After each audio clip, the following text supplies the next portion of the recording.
apply for the child benefit program that is supported by the government of Canada, and each child is eligible until the age of 12 for that benefit. Provincial government helps you a lot in providing half fees or subsidized fees in putting your children to the daycare center. So you may consult with the daycare center, they know this.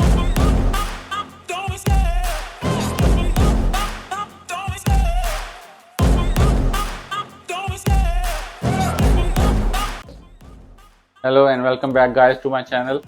इस video में हम last video में हमने discuss किया था कि new commerce को क्या पॉइंट्स फेस करने पड़ते हैं, क्या प्रॉब्लम्स फेस करनी पड़ती हैं। इस पर्टिकुलर वीडियो में हम न्यू कमर्स की ही बात करेंगे, पर in a context of their children, how they can accommodate their children as soon as they come here, what kind of problems they have to face based on for their children, and how they can tackle them.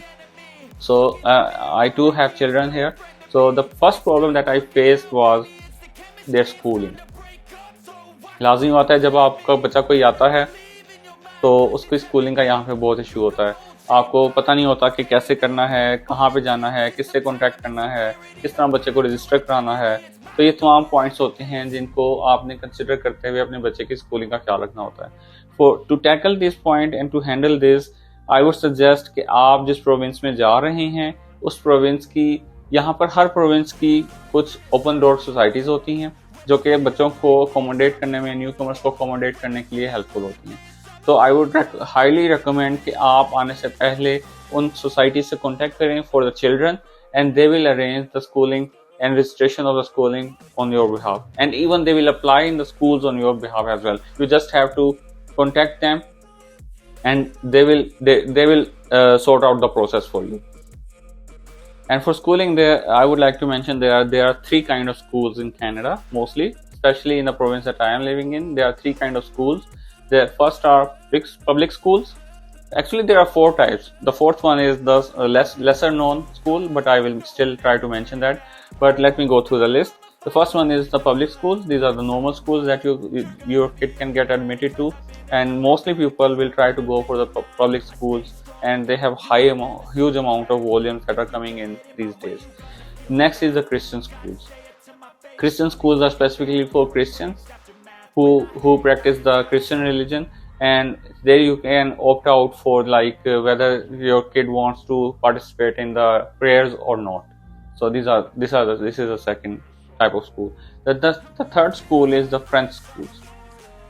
Not everyone can get admitted to French school, but if you have a background or you are trying to study from the beginning, like from the nursery or like kindergarten, only then you are eligible to apply to the French schools. And the fourth schools are private schools. These are very less, and mostly they are run by the individuals or communities. And these schools may have some monthly fees that you have to pay every month in order to get your child to be educated. There are some Islamic schools as well. So, but as I mentioned, private schools are mostly category and community based schools. Different kind of communities are operating them, and they charge some fees in order to get them keep running. So these are also options that you can look out for if you want your child to be like in a like particular environment, like for Muslims. If you want your son to go to a Muslim school, yes, this option is also available, but yet again you have to pay a fee for that.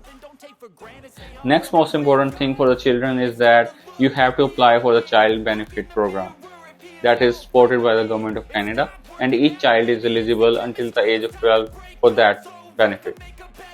You have to apply for the child benefit by yourself, and again you can only apply it for the child benefits if you have a proof of residency, if you have a contract or legal rental agreement with some company that you are living in Canada or in particular province. Only then you can apply for that, because you have to provide the proofs as a documentation.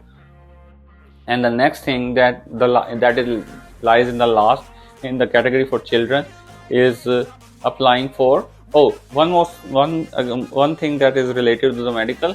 For the medical, there has to be a mother's account that has to be associated with those benefits, because the benefits will only go to the mother's account. They are the fathers are not eligible for that. Only mothers can get those financial services in terms of the medical benefits.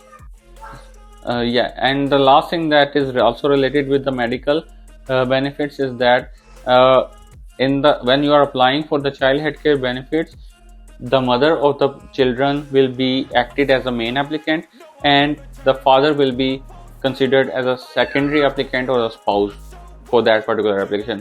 I am mentioning this because in the application, when they are asking your name, your date of birth, so they are referring to the mother, and when they are saying your spouse name and information, they are referring to the father.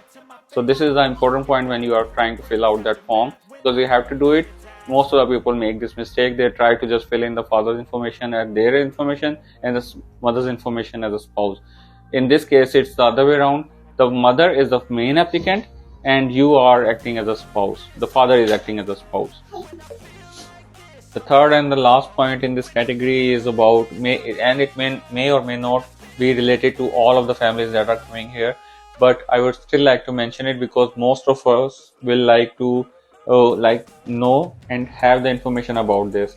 And this point is related to basically the daycare centers, because when the parents come, the families come, both father and mother would like to continue their careers, both would like to put extra effort into the getting extra income, so they would both like to work. In that case, who is going to take care of the children, because there are no servants, or there are no keepers, take carers here in Canada.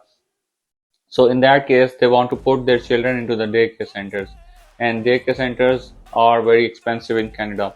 So if you want to work, both husband and wife, if you both want to work and want to put your children into the daycare center, there are some benefits from the government, but that most people don't know.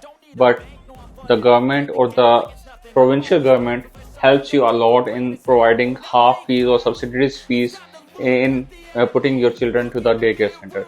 So you may consult with the daycare center, they know this already, but initially they will not tell you the subsidized fees. You have to ask them particularly whether you want to go to the whether you want to opt for the subsidized fee or you want to go with the regular daycare services. So that is also one thing that I would like to mention here, because most of the people don't know this. We even don't know this. We thought that the daycare is very expensive and one of us should have to stay home in order to take care of the children, in order to have some savings. But now that some of the open door agencies, open door services who we contacted to, they have told us that there are some child daycare benefits as well that are provided by the provincial governments also. So you can look into that as well. I hope, guys, that covers most of the points that I want to discuss, and these are the problems that the newcomer face. And if you have any questions, you can still write down in comment section, or you can just email me. I will put my email address as well. I will try to answer all the queries and questions that arise that you have in mind. And if you enjoy this video, please give it a thumbs up and subscribe to this channel. That will be helping us a lot. And see you in the next one. Thank you. Have a great day. Bye bye.